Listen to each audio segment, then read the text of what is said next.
Niujorke turim dar vieną labai populiarų jūsų mėgstamą modeliuką BMW F10, taip palindusi kažkur po priekabą. Matot, iki motoro kaip iki mėnulio, tai sudaužyti bus tik tai, manau, radiatoriai, ventiliatorius ir dar kažkokios tai plasmasės, ką reikės pasikeisti, kas pakapotų. O mušimas, va, matot toks. Lempas, manau, irgi jau eis keitimui, tai dėsit M paketą, dėsit full LEDus, manau, ir bus afigienas mašiniukas. Tai va, tokį BMW mes atsivežėme į Niujorką, krausim jau sekančią savaitę. 3,8 yra jo kaina iki Klaipėdos. Va, matot, yra pažymėti įvairūs palenkimai, pabraižymai, draudimas, va taip su markeriu viską išryškino, ką įmanoma. 528 2.0 turbo motoriukas. Va, matot, veikia, gyvybė yra, sudėti kilimėliai guminiai. Tai, kaip matot, mašina iš Niujorko paruošta ir žiemos, ir vasaros sezonam.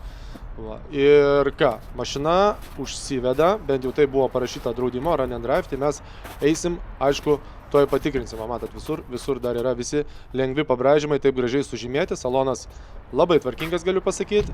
Ir ką, airbagas nei vienas yra nešovęs. Tai va, būtent dėl to, kad airbagai nešovė, nenušovė klemą ir gali mums leisti padaryti va tokį tai veiksmą. Va, matot, užsivedė. Aišku, degs visos klaidos, nes prieki išmušti visokie davikliai ir taip toliau. Va, užsiveda, gazuoja, viskas bus ok, manau. Va, aišku, radiatoriai tušti, tai mes juos nekankinsim, nedeginsim. Va, taip jinai atrodo. Ką, visi galite nusipirkti ją susisiekę su mumis, telegramu arba asmeninę žinutę.